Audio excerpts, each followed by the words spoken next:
So ayun mga buddy, bali nakapagpalit na tayo ng gulong. So kung papansin nyo mga buddy, ang gulong natin ay kalbong-kalbo na. Pakikita ko sa inyo mamaya kung anong gulong yung ginagamit natin ngayon, no? Sulit to mga buddy, sulit. Ako na nagsasabi sa inyo, sulit tong pagkakabili ko dito sa...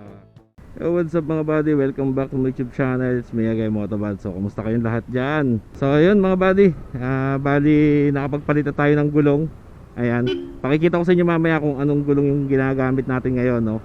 So ngayon on the way kami to Indang Cavite. At least matetest natin yung bago nating gulong kung kamusta ba or maganda ba yung performance niya, no? Ayan. So bago yon, pakita ko muna sa inyo kung bakit tayo nagpalit ng gulong. Ayan. Dahil yung ating unang ginagamit na gulong, yung Pirelli Angel, wala, talagang pudpud na. So mabigat na yung manibela niya. Yung mga duktungan ng semento pag nadaanan mo, gumegewang-gewang na siya mga buddy, no? So nag-decide na tayo magpalit ng gulong ngayon. And eto, pakita ko muna sa inyo kung ano yung gulong, ano yung itsura ng Pirelli Angel natin bago natin siya pinalitan. Pero yung gulong na yan mga buddy, napakasulit niyan. Ang tagal kong ginamit, ang daming napuntahan yung gulong na yan. So talagang may pagkakataon talaga na kailangan natin magpalit ng gulong dahil nga wala, kaysa may mangyaring hindi maganda, no, or aksidente. So that's the reason why nagkaroon na tayo ng idea kung anong gulong ang gagamitin natin ulit, no? So eto, pakita ko muna sa inyo yung Pirelli Angel natin mga buddy. So kung papansin nyo mga buddy, ang gulong natin ay kalbong-kalbo na. Ayan. So Pirelli Angel ang gamit natin dito. Then ngayon magpapalit tayo ng gulong mga buddy. Ayan na. So ito kasi wala na talagang asin, kalbong-kalbo na. So papalitan natin to. Alright. So pati yung likod pakita ko sa inyo mga buddy. Ayan. So ito yung likuran ng gulong natin, Pirelli Angel din, 140 by 70 by 14. Ayan. So wala na, as in madulas na yan. So magpapalit tayo ng gulong ng Aerox natin mga buddy, para at least swabe yung biyahe natin. Then i-reveal ko sa inyo kung ano yung gulong na ipapalit natin. Alright? Alright mga buddy, so yun nga, no, nakakita nyo naman as in talagang pudpud na siya. So yung gulong natin is, yung Pirelli Angel is 120 by 70, and yung likuran nun is 140. Ayan. So ang pinalit natin ngayon mga buddy na gulong is Beast tire. So hindi ko na na-videohan mga buddy yung pagpapavulcanize natin or pagpapalit natin ng gulong. Hindi ko na sinama yun sa video natin mga buddy kasi nga very common na rin naman yun, no, pag nagpapalit ka ng gulong. So pagdating naman sa PSI mga buddy, yon, hindi ko na check kung ilang PSI yung nilagay nung nag-ayos ng gulong natin. Pero so far naman so good. Ayan, maganda yung tigas nya, no. So ito yung bagong gulong natin, yung Beast tire. Ayan, pakita ko sa inyo.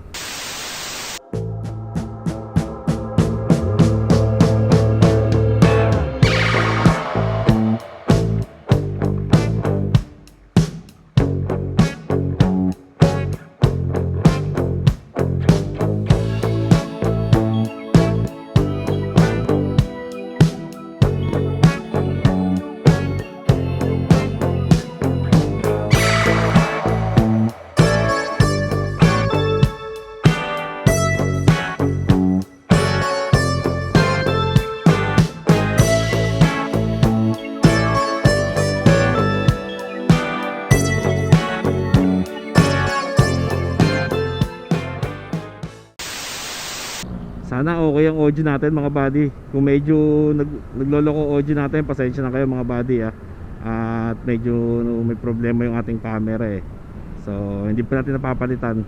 Ayan, soon mapapalitan din yan. So matetesting natin ngayon mga buddy yung gulong natin, yung Beast tire natin dito sa Indang. Dahil ito kahit pa paano maganda kalsada, and merong mga konting banking-bankingan. Uy, ano nangyari? Anong nangyari kay ate? Nag-iiyak. Natin alam kung ano nangyari sa kanya. Anyway, diretso muna tayo pa Indang. Mamaya subukan natin doon sa Indang kung kamusta yung performance ng gulong natin. By the way, kasama nga pala natin sila parang Renan. Ayan, tsaka sila parang Mike sa likuran natin. Na-invite lang tayo. no, nakisama lang tayo sa kanila dahil sinama tayo nila parang Rendan sa kanilang gala ngayon. So, andito na kami sa 13 ngayon mga buddy. And kung napakita nyo naman, no, kung nakita nyo yung video kanina, talagang lapat na lapat yung gulong natin. 110/70 yung nasa unahan natin by 14. Sa likuran natin is 140 by 80 by 14.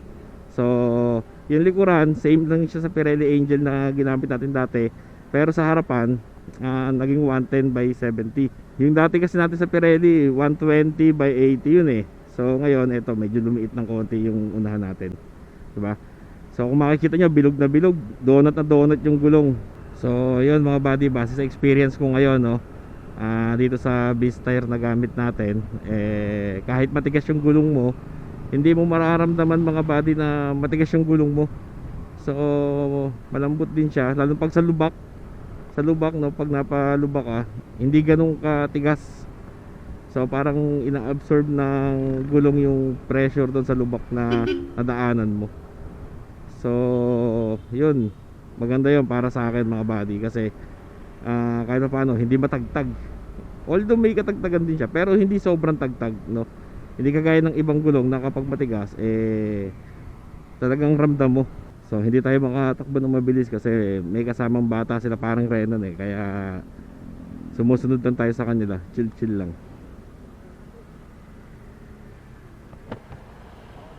Suzuki Jimmy. Oo. Walang short walang pambaba.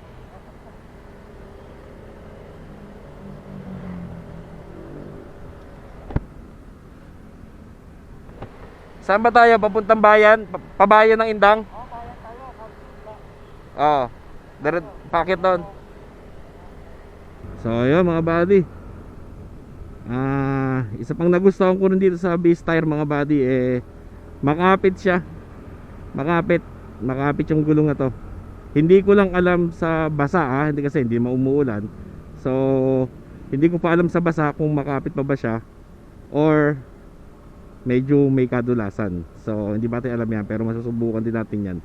So ngayon nga pala is November 2024. Tignan natin kung gaano katagal itong beast tire natin na gagamitin, kung aabot ba ng taon.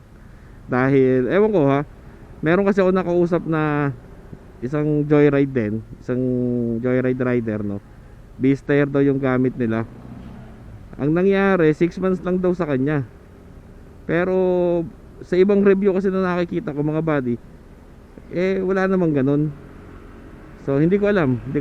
Kaya susubukan natin kung hanggang kailan natin gagamitin tong beast tire. Sana tumagal, sana masulit natin yung pagkakabili natin sa kanya, no. So murang mura yan mga buddy. Kung i-compare ko sa dating gamit natin, mas mura tong beast tire. Kasi yung dating gamit natin, ang dalawa nasa kulang-kulang 8,000 na or 7 plus mga ganun. Pero tong beast tire mga buddy, nabili natin to 4,030, something like that. So dalawa na yon. So 'di ba? Para sa presyo niya, tapos gantong kaganda yung bounce, yung kapit niya, para sa akin solid to mga buddy. Yun nga lang, hindi pati alam kung gaano katagal ang itatagal ng gulong na to. Kasi to be honest, ngayon ko lang nagamit tong gulong na to. Hindi naman tayo nakagamit ng ibang brand. Siguro nung binili natin tong motor na to, ngayon lang tayo gumamit ng iba, diba? Kasi after nung stock yung IRC, nagpirelli na tayo. Then eto yung ating beast tire. So sa bangkingan mga buddy, goods ako dito. Makapit talaga siya.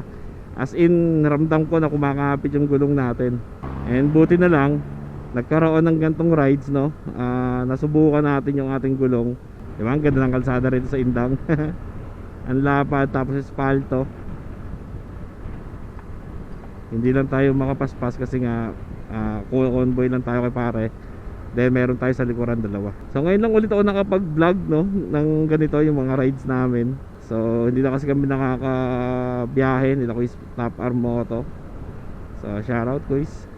Pupunta lang naman kami rito sa isang private resort dito sa Indang, Cavite. Naimbitahan lang tayo ng may birthday na tropa nila pare. Ayan, kumari nila. So napasama tayo. So ang sarap gamitin ng gulong pag bagong bago, no? Sarap gamitin ng motor.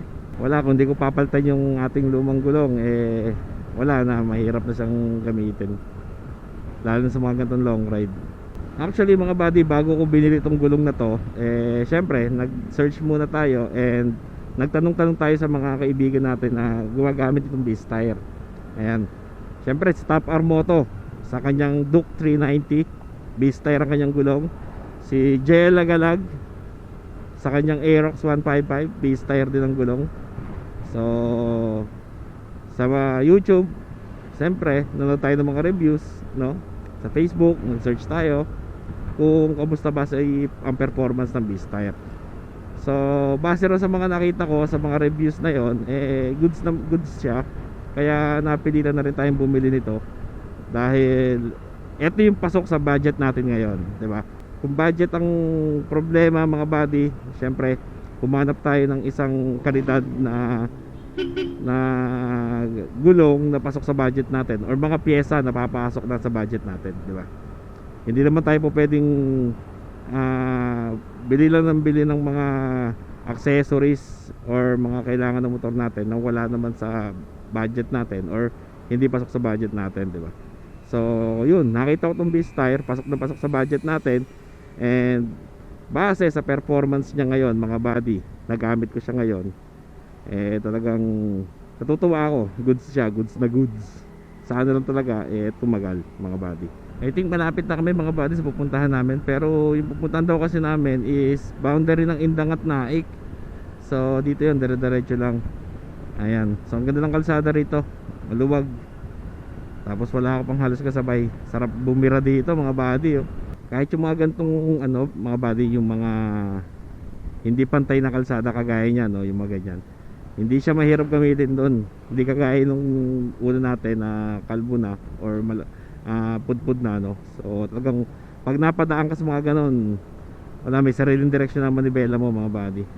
So dito, bagong bago gulong natin, walang katinag-tinag. Ayan, oh, yung mga ganito, hindi mo ramdam yung pagkatigas ng gulong mo mga buddy.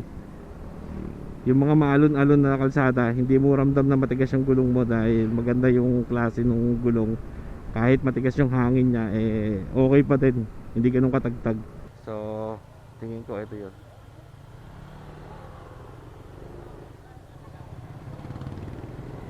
Dito Tereverte. Ito pala yung pupuntahan namin mga buddy. Ito, uy. So nasa looban pala yung pupuntahan namin na private resort.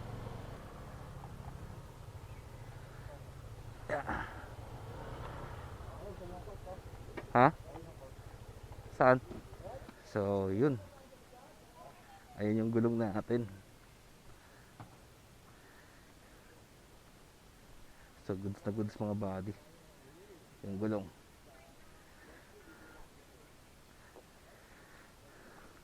Shoutout ka muna.